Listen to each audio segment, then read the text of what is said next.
Good morning, শুভ সকাল।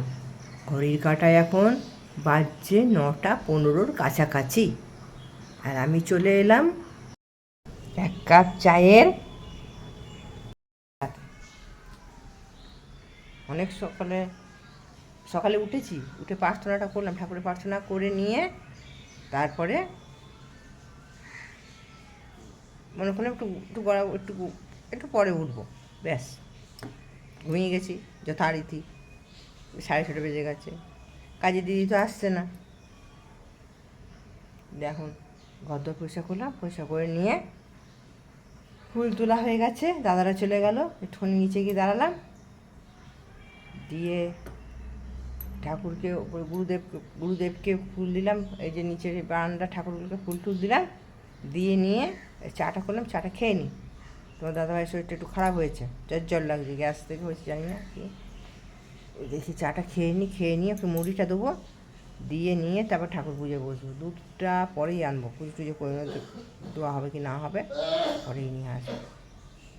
দেখো 12:10, অনেকক্ষণই হয়ে গেছে পুজো টুজো করা। এতক্ষণে আবার রোদে, এই যে ঠাকুরকে এখানে ফুল দেওয়া হয়ে গেছে, ঘর টর তো অনেকক্ষণই পরিষ্কার করেছে, রোজ আবার শুয়ে পড়েছে। আচ্ছা দেখো আমার ঘর টর সব পরিষ্কার হয়ে গেছে।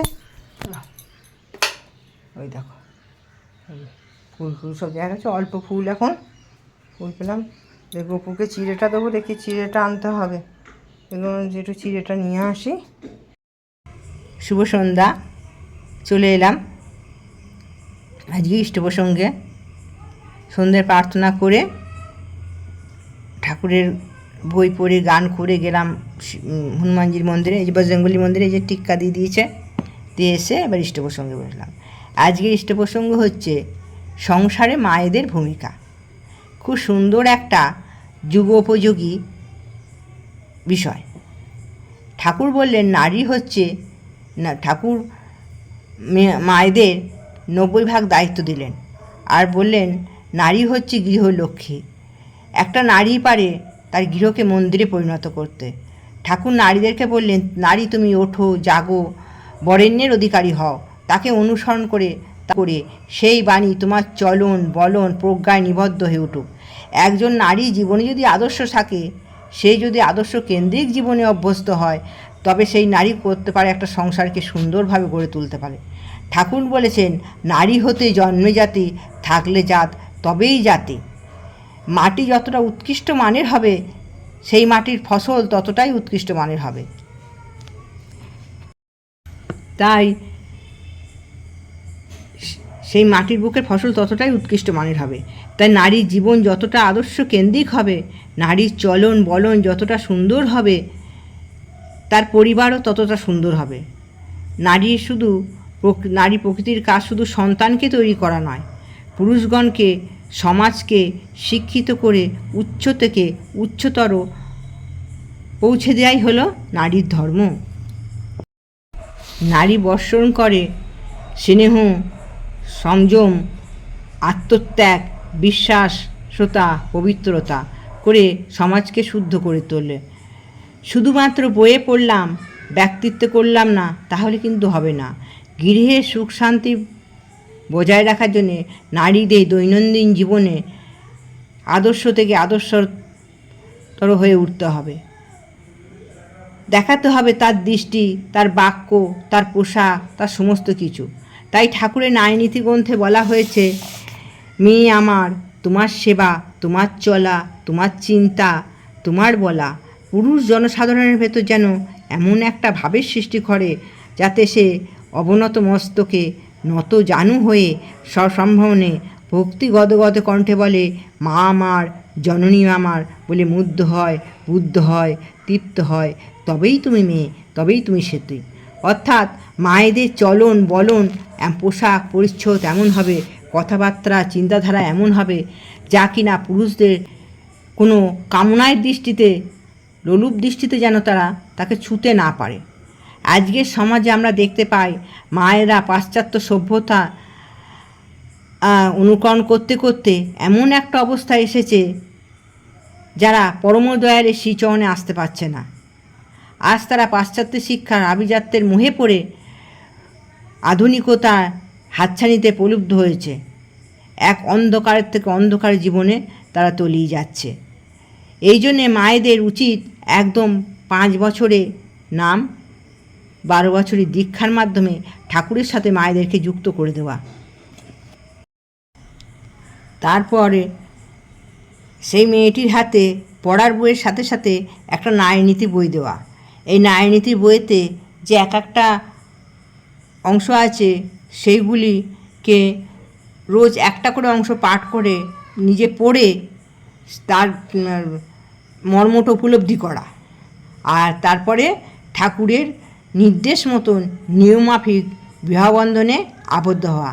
ঠাকুর বললেন, উন্নয়ন এবং সুপ্রজনন এই তো বিয়ের মূল, যেমন তেমন বিয়ে করে করিস না কো ভুল।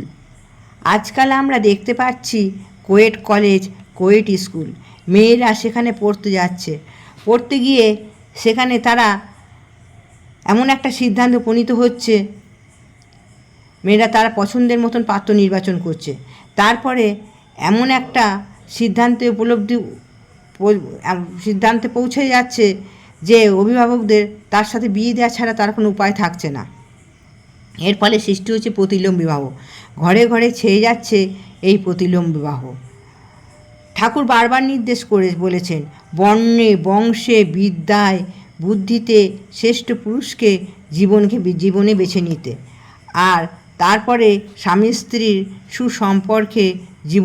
সুসম্পর্কের মধ্যে জীবনের মধ্যে দিয়ে সুন্দর একটি সন্তান পৃথিবীতে জন্ম আসবে। সে একটা আদর্শবান সন্তান তৈরি হবে। তাকে আদর্শবান সন্তান তৈরি করতে গেলে কী করতে হবে? মাকে করিয়ে তাকে শেখাতে হবে। ঠাকুর বলেছেন, আদৌ কথা সময় হতেই করিয়ে যা শেখাবি সেটাই হবে মোক্ষম ছেলে, হিসেবে চল নয় পস্তাবি। ঠাকুর বারবার বলেছেন, নারীর শিক্ষা যেন বৈশিষ্ট্যকে উল্লঙ্ঘন না করে ফেলে। নারীর শিক্ষার ফলে তার অন্তর যেন গভীর বোধ সৃষ্টি হয়, সে যেন অশ্রেয়কে আত্মদান না করে দেয়। আর এই নারীর মধ্যে আছে 8টি, ঠাকুর বলেছেন নারীর মধ্যে আছে 8টি বৈশিষ্ট্য মেয়েদের। এই বৈশিষ্ট্যগুলির মধ্যে হচ্ছে নিষ্ঠা, ধর্ম, শুশ্রূষা, সেবা, সাহায্য, সংরক্ষণ, প্রেরণা, প্রজনন। তুমি তোমার বৈশিষ্ট্যের এগুলি কিছুই হারাইও না, তা ত্যাগ করিও না কিছুই, তাহলে তোমার আর কি রইল। তাই আমাদের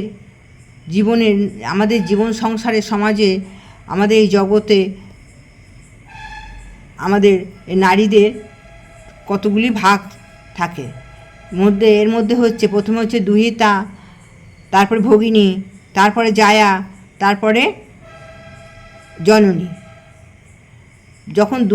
যখন সে দুহিতা হবে তখন সে তার মা বাবাকে সেবা শুশ্রূষায়, সংসারে কর্মে, ইষ্ট কর্মে সে নিযুক্ত থাকবে। যখন সে ভগিনী হবে তখন সে তার ভাইকে ইষ্টের পথে অনুগামী করবে। আর যখন সে জায়া হবে তখন তার দায়িত্ব বেশি।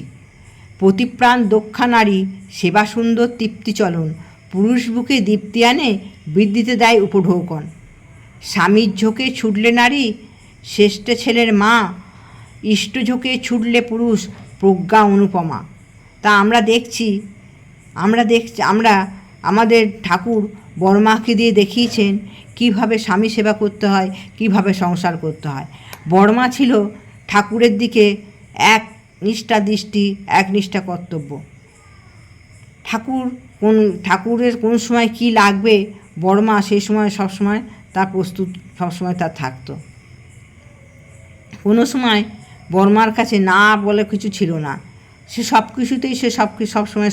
কিছুতেই রাজি ছিল। শত কষ্টতেও তার মুখে হাসি থাকতো। তার এক সময় তার বড়মায়ের পায়ে বিরাট অস্ত্রোপচার করে ব্যথার জন্য অপারেশন হয়েছে। অপারেশন হওয়ার পরে তার প্রবল যন্ত্রণা, ব্যথা, তা সত্ত্বেও সে বিশ্রাম না নিয়ে ঠাকুরের অনুরোধে, ঠাকুর বলেছে সবাইকে ঘি ভাত করে খাওয়াতে, বড়মা সেটাই করে খাইয়েছে। এইভাবে ঠাকুর আমাদের দেখিয়ে দিয়ে গেছেন আমাদের কিভাবে, শুধু নারীনীতি বইটা লিখেই দেখাননি, বড়মা আমাদের দেখিয়ে দিয়ে গেছেন কিভাবে আমাদের চলতে হবে মায়েদের। তবেই মায়েরা পারবে, মেয়েরা পারবে সমাজকে, সমাজের এই সংসারকে, তার সংসারকে সুখের সুন্দর একটা মঙ্গল মহীয়সী নারীর অসীম তার পরিমাপ, তার এই নারীর ক্ষমতার কথা পরিমাপ করে চলে না। তাই জন্যে নারীর জীবনে প্রথম থেকেই চাই একজন আদর্শকে। এই আদর্শ তাকে সেই 5 বছর বয়সে তাকে সে আদর্শ মানুষের সাথে সে যদি না থাকে, যুক্ত না করে দেওয়া হয়, তাহলে সে ঠিক মতন ছোটোবেলা থেকে একটা গাছ যদি সুন্দরভাবে পোতা হয়, সেই গাছটা যেমন সুন্দরভাবে বেড়ে ওঠার জন্য তার পরিচর্যার দরকার হয়, সেই রকমই একটা নারীকে ছোটোবেলা থেকে সে সুন্দরভাবে গড়ে ওঠার জন্যে, সে তার ঠিক পথে চলার জন্যে একজন আদর্শ পুরুষের সঙ্গে তাকে সংযুক্ত করে দিতে হবে। তিনি হলেন আমাদের শ্রী শ্রী ঠাকুর পরমপ্রেমময়। আজকে ঠাকুরের ইষ্টকথা আমি এখানে শেষ করলাম। ঠাকুরের আতুল রাঙাচরণে সবাইকার মঙ্গল কামনা করে আমি আমার ইষ্টকথা এখানেই শেষ করলাম। জয় গুরু। সকলে ভালো থাকবেন, সুস্থ থাকবেন।